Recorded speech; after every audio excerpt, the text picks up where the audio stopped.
queridos amigos,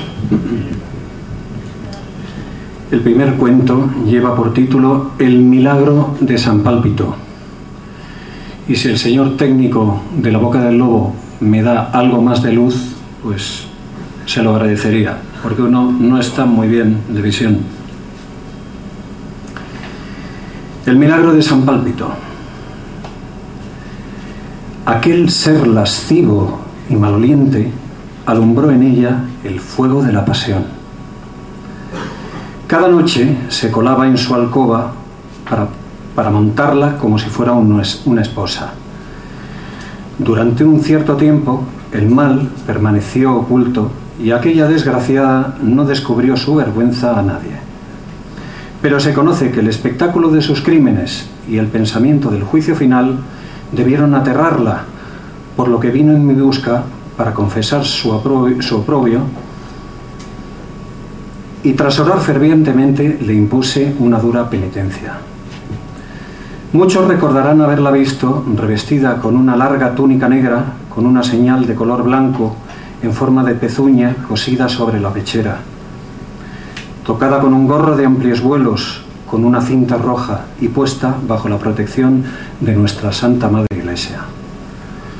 Obligada a tomar los caminos más anchos y anunciar a distancia su paso agitando una carraca o soplando una cornetilla, sus desplazamientos quedaban reducidos estrictamente a las cercanías de las ciudades y los pueblos. Todo contacto humano le era prohibido y solo podía tocar los objetos desde lejos y con ayuda de un bastón. Su lujuria demoníaca la había convertido en una muerta viviente. Luego hizo conmigo varias peregrinaciones a Fátima y consultó a médicos y curanderos para ver si la libraban de semejante calentura, pero ni túnica, ni sombrero de amplios vuelos, ni carraca, ni corneta, ni peregrinaciones, ni consultas lograron resultado alguno. El incubo volvía cada noche y se mostraba cada vez más libertino, gozando de todos los agujeros que brinda una hembra. Tuve que ponerme más duro con ella. La prohibí entrar en la iglesia, en los mercados, en los molinos, en los baños y en otros lugares donde había afluencia de personas. La prohibí lavarse las manos en la fuente y si acaso tenía sed, debía tomar el agua con un vaso de sus pertenencias. Si quería conversación con alguna amiga, tenía que ponerse del lado contrario del viento para evitar el contagiar sus ardores.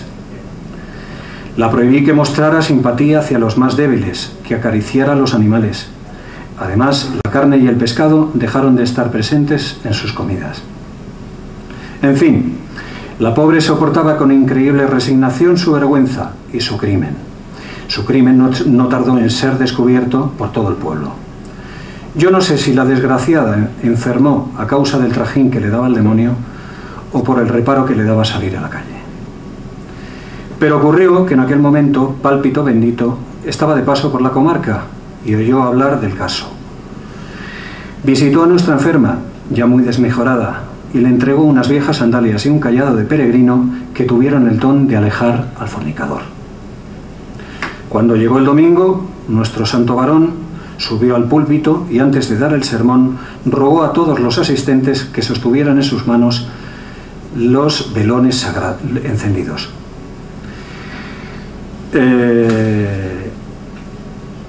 Contó a continuación las innumerables fechorías del maligno y lanzó el anatema contra aquel ser despreciable que se entregaba a tremendas guarrerías contrarias a las leyes de nuestro Señor Jesucristo. Ordenó por la autoridad que él era otorgado que no se acercara a aquella mujer ni a ninguna otra. En cuanto las velas sacramentales se hubieron extinguido del todo, el poder de Satanás quedó completamente aniquilado. La mujer se confesó y comulgó con el regocijo de todos, y el enemigo cornudo huyó del pueblo para siempre. Fin.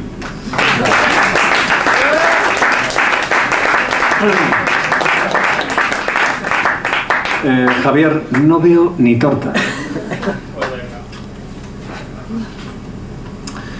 Este tema que viene a continuación, este cuento que viene a continuación, uno por deformación, se llama Changolín. Changolín. El salvaje era de gran estatura, buen talle, más corpulento que robusto. Su traje asemejaba una armadura llena de plumas y no portaba joyas. El rostro infundía respeto, haciéndose más notable por su denuedo que por su fealdad. Tomó asiento frente a mi capitán con la tranquilidad de un guerrero. Los changolines se declaraban derrotados y se entregaban por entero a los conquistadores. Aquel diablo negro estaba dispuesto a convertirse en un vasallo con tal de que los poderosos extranjeros renunciáramos a establecernos en su ciudad. El 6 entramos en Té. La ciudad estaba engalanada de flores y sus calles estaban abarrotadas de gente misteriosa. Los sacerdotes incensiaban a nuestras tropas como si fuéramos dioses y las mujeres nos miraban con recelo. Fue una hermosa entrada y los mismos que nos habían atacado con ferocidad hace unos meses se postraban ante nuestro paso jurando sumisión eterna. 30 días llevábamos en Té y no cesaban de presentarse embajadas de aquel diablo emplumado. El tono de sus súplicas había cambiado desde la conquista de la ciudad. Todos los días venían a exigir que nos marcháramos cuanto antes, pero nuestro jefe se negaba categóricamente después de insultarles groseramente. Creemos que la razón principal era de índole militar, no queriendo avanzar hacia Poniente y dejando la retaguardia una plaza fuerte como la nuestra.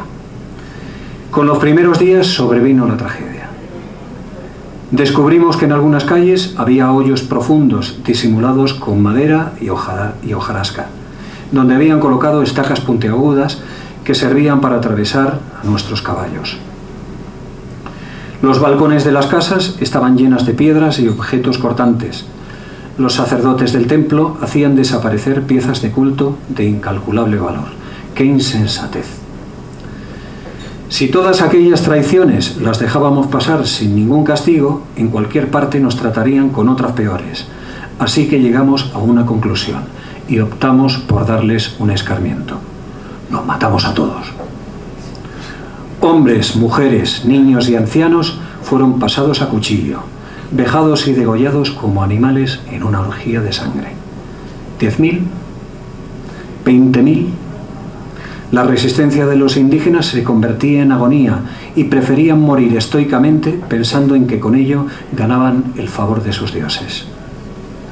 Era tanto el griterío y el llanto de los niños y las mujeres que hasta las piedras de los caminos exclamaban a nuestro paso: ¡asesinos!